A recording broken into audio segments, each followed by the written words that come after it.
Assalamualaikum warahmatullahi wabarakatuh. Perkenalkan, nama saya Alia Riani. Saya dari Prodi Teknologi Pendidikan semester 3.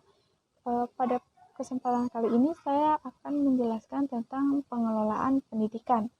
Untuk memenuhi ulangan tengah semester mata kuliah pengelolaan pendidikan. Konsep pengelolaan pendidikan. Pengelolaan itu berakar dari kata kelola atau istilah lainnya itu manajemen, yang artinya ketatalaksanaan atau tata pemimpinan. Pengelolaan itu terjemahan dari kata manajemen. Karena terbawa oleh derasnya arus perubahan kata di Indonesia, maka istilah Inggris tersebut diubah menjadi manajemen atau manajemen. Jadi, pengelolaan itu adalah sesuatu yang diselenggarakan agar yang dikelola itu dapat berjalan lancar, baik, efektif, dan juga efisien. Hakikat pendidikan adalah proses pembelajaran untuk mengembangkan aktivitas dan kreativitas peserta didik yang dihasilkan dari pengalaman belajar itu sendiri. Hakikat pendidikan itu kan mulai dari kita lahir sampai kita dewasa. Hakikat pendidikan kan upaya yang terencana buat ngembangin potensi yang dimiliki oleh peserta didik. Sedangkan peserta didik mempunyai potensi yang berbeda-beda tentunya. Maka dari itulah pendidik sangat penting perannya karena untuk melihat dan mengasah kemampuan peserta didik biar mengembangkan dan berguna bagi masyarakat, bangsa, dan negara. Tujuan dan manfaat pengelolaan pendidikan. Yang pertama, terwujudnya suasana proses belajar yang aktif, kreatif, efektif, menyenangkan, dan bermakna. Lalu terciptanya peserta didik yang aktif dalam mengembangkan potensi yang dimilikinya. Yang ketiga, tercapainya tujuan pendidikan yang efektif dan efisien. Ruang lingkup manajemen pendidikan. Yang pertama, perencanaan program sekolah, kedua pelaksanaan program sekolah, tiga kepemimpinan, empat pengawasan evaluasi, kelima sistem informasi manajemen. Mengidentifikasi fungsi-fungsi pengelolaan pendidikan. Yang pertama itu ada planning atau perencanaan, buat tetapin tujuan organisasi dan pembentukan strategi, metode, sistem yang standar gitu buat mencapai tujuan organisasinya. Yang kedua ada organizing atau pengorganisasian, yaitu menentukan berlangsungnya kegiatan pendidikan sebagaimana yang diharapkan. Contohnya itu ngebangun struktur kelembagaan. Yang ketiga ada staffing, yaitu melakukan penarikan pengembangan SDM untuk mencapai tujuan organisasi yang efektif juga efisien. Directing merupakan pengarahan atau petunjuk atau pertimbangan dari para petugas biar pekerjaannya itu lancar. Selanjutnya ada leading atau kepemimpinan, adalah proses tindakan mempengaruhi kelompok dan juga mencapai tujuannya.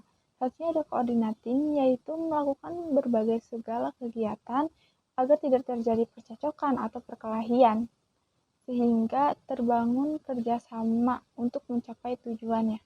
Motivasi, yaitu memberikan motivasi atau inspirasi kepada bawahannya. Selanjutnya ada reporting, yaitu segala sesuatu perkembangan buat ngasih keterangan gitu dari segala hal. Selanjutnya ada controlling, yaitu mengadakan penilaian sekaligus koreksi biar tujuan itu tercapai. Yang terakhir ada forecasting, yaitu memberikan taksiran terhadap apa yang akan terjadi. Pendekatan dan prinsip pengelolaan pendidikan. Pertama, ada prinsip-prinsip manajemen, yaitu memprioritaskan tujuan, mengkoordinasi wewenang dan tanggung jawab. Tiga, memberikan tanggung jawab terhadap personil sekolah. Keempat, mengenal secara baik faktor-faktor psikologis manusia. Urgensi dalam pengelolaan pendidikan. Yang pertama ada manajemen kesiswaan, kedua manajemen kurikulum, tiga manajemen tenaga pendidik, empat manajemen sarana prasarana, lima manajemen masyarakat, enam manajemen keuangan. Pandangan terhadap manajemen pendidikan. Yang pertama itu manajemen sebagai suatu sistem. Karena kan kenapa sih bisa dibilang suatu sistem? Karena manajemen itu punya kerangka kerja yang terdiri dari bagian-bagiannya untuk mencapai tujuannya. Terus juga manajemen sebagai suatu proses. Karena kan sudah ada tuh yang di fungsi-fungsi manajemen yang udah kita bahas. Dan yang terakhir, manajemen sebagai pemecahan masalah. Karena di dalam manajemen itu bisa mengidentifikasi masalah, rumusan masalah, terus juga dilanjut sama langkah-langkah penyelesaian masalah. Teknik analisis manajemen. Peran kepala sekolah harus melakukan analisis manajemen yang meliputi faktor internal maupun faktor eksternal. Ada ragam alat analisis gitu. Salah satunya itu analisis SWOT. Konsep teknik analisis manajemen, salah satu peran kepala sekolah sebagai pemimpin adalah pengambilan keputusan. Teknik analisis metode atau alat yang ditetapkan dalam menerima sesuatu ke dalam beberapa unsur dan menilainya sehingga jelas hal-hal yang mempengaruhi terbentuknya sesuatu. Jadi, teknik analisis manajemen atau TAM adalah cara menetapkan metode ilmiah dalam merinci dan menilai keadaan lingkungan secara komprehensif guna memperoleh informasi untuk mencapai tujuan organisasi. Analisis dan strategi SWOT. Yang pertama itu ada S atau strength itu kekuatan ya. Contohnya itu motivasi guru dan siswa tinggi, terus biaya memadai. Selanjutnya ada weakness atau kelemahan. Salah satunya itu gedung sekolah sudah banyak yang harusnya direnovasi, terus tidak ada jam sostek bagi guru, terutama guru honorer. Terus ada opportunity atau peluang. Salah satunya kayak bantuan sponsor gitu. Terus juga dukungan orang tua tuh tinggi.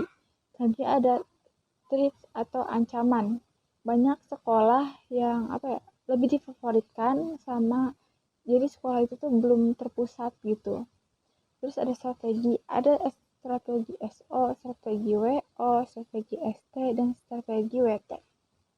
Visi, misi, sasaran, dan tujuan.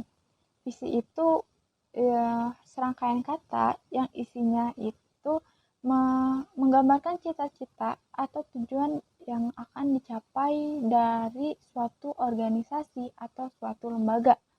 Terus juga cara penyusunan visi diantara lain adalah mengkaji makna visi tersebut. Terus juga mendiskusikan atau mengkomunikasikan kepada anggotanya tentang visi tersebut. Rumusan visi yang telah disepakati dan diterapkan keputusannya, jadi itu visi milik bersama sehingga mendapat support satu sama lain. Selanjutnya ada misi. Misi adalah proses atau tahapan yang harus dilalui untuk mencapai visi tersebut. Tahapan cara membuat misi yaitu